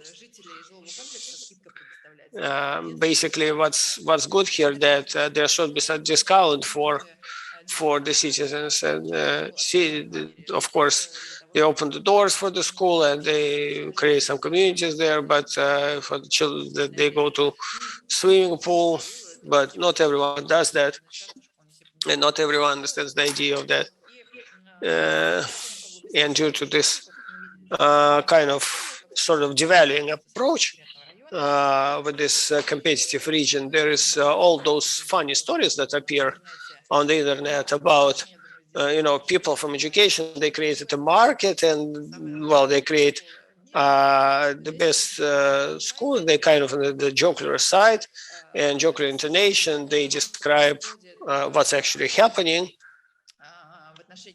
in private schools, educational schools. It's some kind of devaluing. Sort of we created some great educational process on the part of developers, while we created good architecture. That's it. Well, that's it. And but in reality, it's not like this. So even if you created beautiful architecture, even though, of course, today everyone knows how to make beautiful architecture, even in federal schools, well, it's not absolutely what has to be done. It's not everything that has to be done. It's just an open question. And there should be further research, but it's just a small part of what has to be done in this case. So what expectations we have here? Who is the best developer and best operator for developer? First, it's the operator that will take upon himself responsibility to sell additional metrage. So schools are ready to start with it, and the operator that will work well with the advertising. It's still square meters, it's not school. So it could be interesting, yeah. And the next moment, developers talk about the money, and they expect the operator to buy the building. And leasing. So we understand that educational market is in the best case. It's in the best case topics that will buy operational expenses. So it's very seldom that private operators are ready to buy one for the cost. So so far as our economy is such, we have to be living with that. So here we have additional possibilities for synergy, cooperations, a lot of creative possibilities. So developers are ready to start the work. That operator will start working with the additional design beautiful architecture. So everything goes to the shoulders of the operator. So we hope that this dialogue will improve and we will understand each other much better. So hopefully the developers will go to the business model and private operators. You see that possibilities are, well, you cannot find the possibility very well. So, okay, so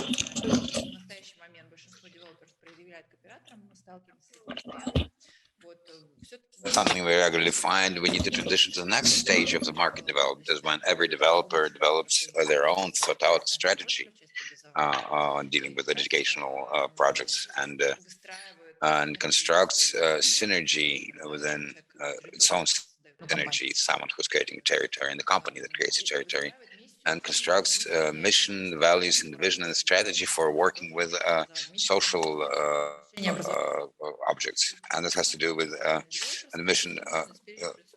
We have to also add the attitude of the developers towards educational projects. It's not a chaotic thing, but that we just chose whoever offers most money. And we use this one there because it's managers know him personally, whoever signed the contract. So there can be different random factors involved here.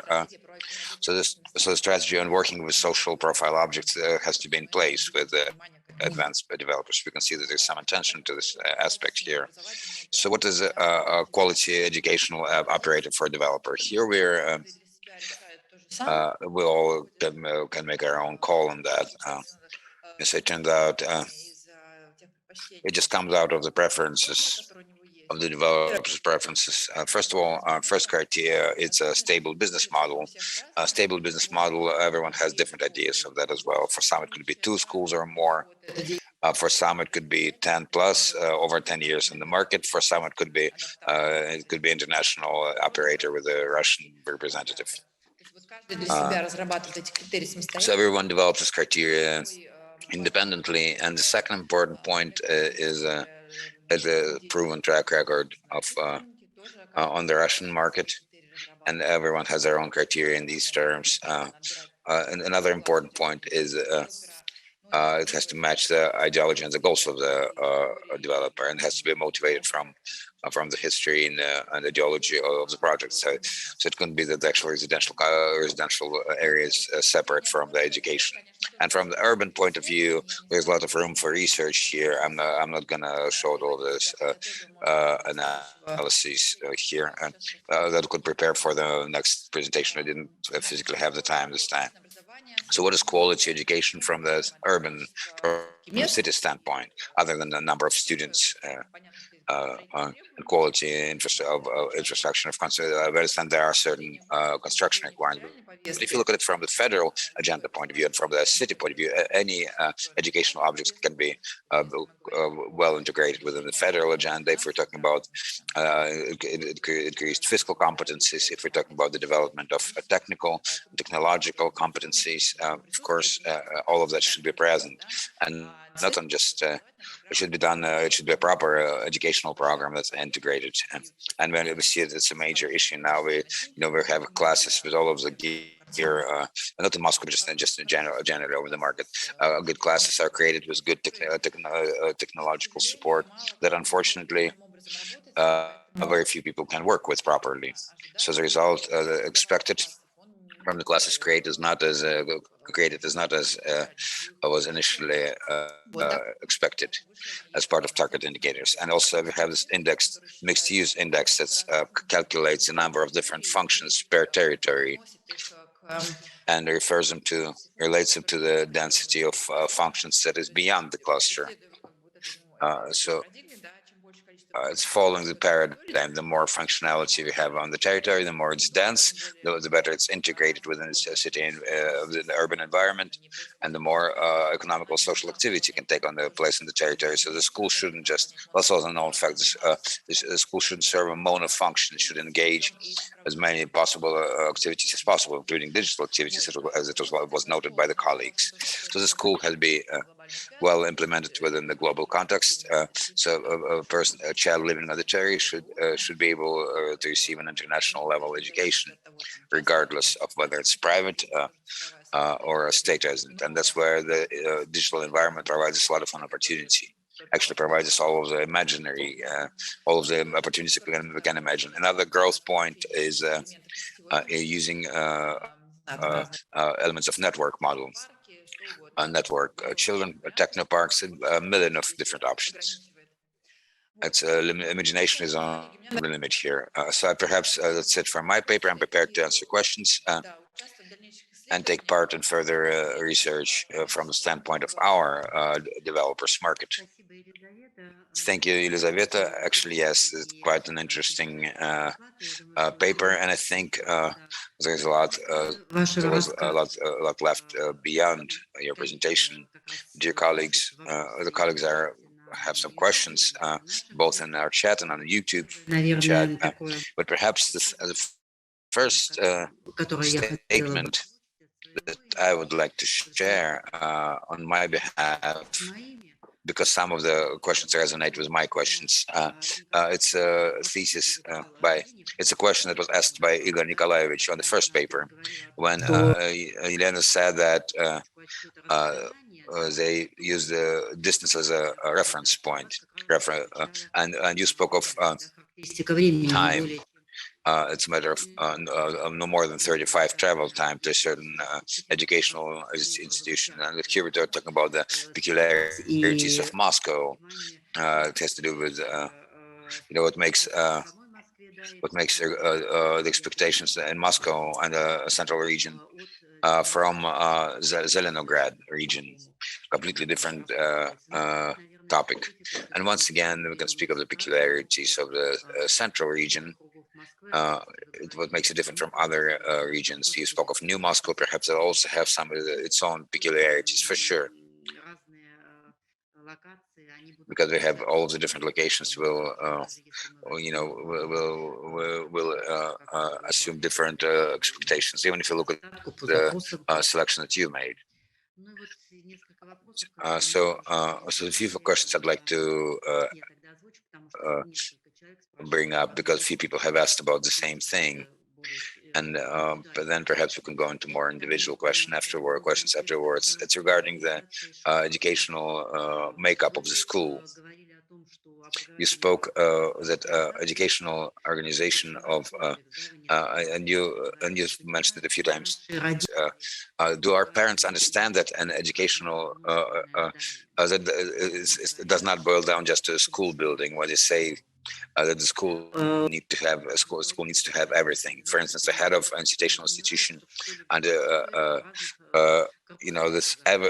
can be within the different buildings of the educational institution. Parents understand that it's within this building and needs to include everything.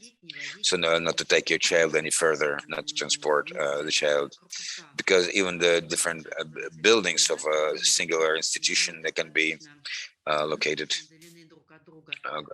quite remote from each other, whether it's from a standpoint of distance or time, because it may seem that the distance, these buildings are nearby, but like Elena said, there is a railroad between them, and in order to make it to another building, a school building, you need to make a huge detour, so it's easier to make it to another educational institution. Well, dear colleagues, once again, here we're dealing with extra room for research. So we conducted our research in Central Administrative Region. So we need to have a body of similar research on all of the regions from different standpoints, be that parents living in the Western region, what's important to them, depending on their income levels. So we should have quite a body of such preferences. So we're just those are just our first attempts in relation to our task. And regarding your questions, I don't think parents have somewhat a romantic view of life. So if they take their children to school, they have they think it's some sort of a hub or a cluster, and the child doesn't have to leave the fence. He can go to another building and go attend his theater class or acting class. So it's more of a campus approach, yeah.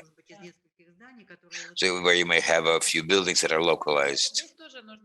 But here we also need to have a discussion with them, perhaps in deep interviews, perhaps the girls' point for educational institutions and organizations, being able to organize centralized migration of the children between the various school buildings, even if there could be a significant barrier that a parent is unable to drive the child. A child alone or a nanny maybe is not safe to take the child. So perhaps some intermediary organized migration could be useful. So I think it's a broad field for a lot of room for research here. Another question from our colleagues is the number of children in class. How does that, what are the parents' expectations, queries from that standpoint? Well, let us move on to the next question. And for now, allow me to just look at my, give me a moment to look at my numbers here.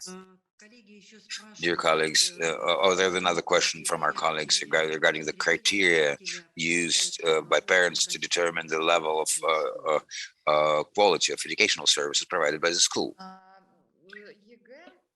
Well, the state examination, we have our ratings, we have private school ratings, and we have a state school rating. And so that's the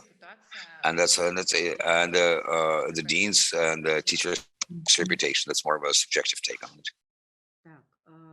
Okay, Gennady Nikolaevich is asking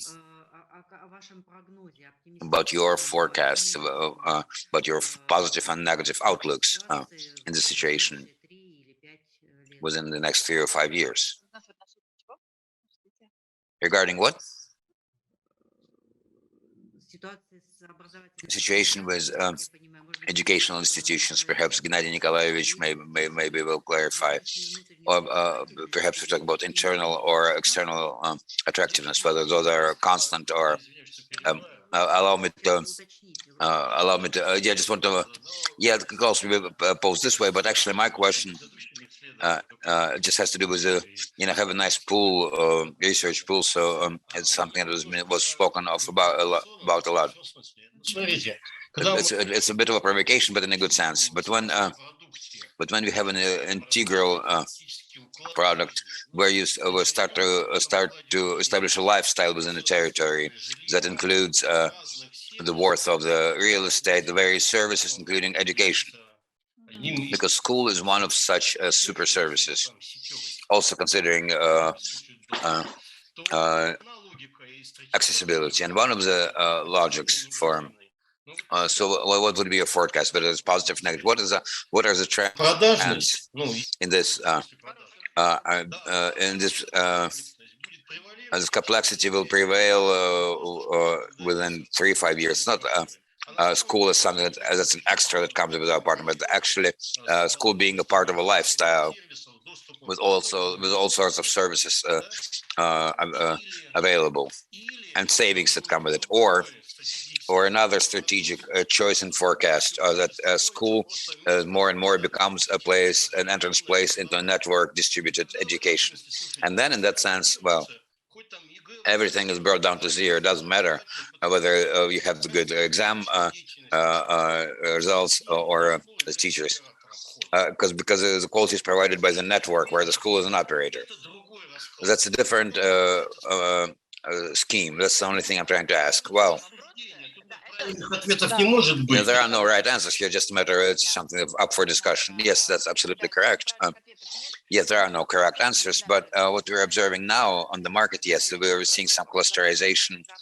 We see the formation of closed fractal systems, urban systems, where within a framework of one city urban clusters, you receive all of the services that you as a parent or a citizen, with or without children, or with grown children, those are the things you receive. You understand that part of these 35 minutes, within these 35 or 40 minutes, you have everything of the necessary quality and prices, everything that you need for your life. But actually, digital technologies and the degree of development of educational thought, we understand that if we have the idea of distributed opportunities where that allows to make this an improvement on any territory, no matter what it is. But we understand that even now, there are some thinkers in education that say that education has become remote a long time ago, and the illusion of you're coming to school to learn is it's somewhat strange. People come to school to socialize, to learn group and individual interaction, to receive certain social experience, and actually learn. And it's been a long time that they learn on their own in remote manners with the use of all of the digital tool instruments. So perhaps that's where we have two questions of social environment and creation of this platform for creativity, for project activity and social interaction. It's still the school, but knowledge or information or physical learning, it can be received with consideration as a part of any international project. So other than that, this educational infrastructure has to be created. Who will do that if not for the school? A person comes in, they're not going to build their own educational project. Someone needs to produce it as a part of the neighborhood. But I apologize for interrupting. Let us consider that I interrupt you out of special courtesy. But then we need to construct, some notion of a school of the future in 3-5 years. I think it's more than that. We already have schools open in 3-5 years. We're talking about longer time frame. Yes, I agree. So yeah, it's an open question, of course, and it's engaged. It has to do with engaging the international community. And as a part of today's symposium, even though we have colleagues from 17 countries present here, but it's a much broader issue, and it's quite interesting too. Thank you, Elizaveta. I think there are still many questions that remain, but when it comes to our chat, I think we're out of those, and we've went slightly out of beyond our time frames provided for our meeting. I think this just tells that the questions are very vital and interesting, and they can be spoken of in volume with all of the data that's presented by the colleagues. And I think that's something that can be discussed not only today, but we can continue this discussion as part of other events and as part of the research that we will continue in the future. And I hope to see collaborations that will emerge after the symposium within the framework of various sections, not only our plenary meeting here today. So now we have 20 minutes break just to have some rest, and we'll reconvene at 5 p.m. for the next activity, where we'll be discussing educational urbanistics and the energy of the new term. We'll speak of the new term. It will be a 2-day event that will be taking place today and tomorrow, and I hope to be seeing you all, not only at today's meeting, but also tomorrow and day after tomorrow. At our activities, will be that roundtables or panel discussions, and perhaps, and I'm hoping for a fruitful collaboration in the future. I'm hoping for the future. I'd like to thank you all. I'd like to thank all of the speakers. I'd like to thank participants for their active participation.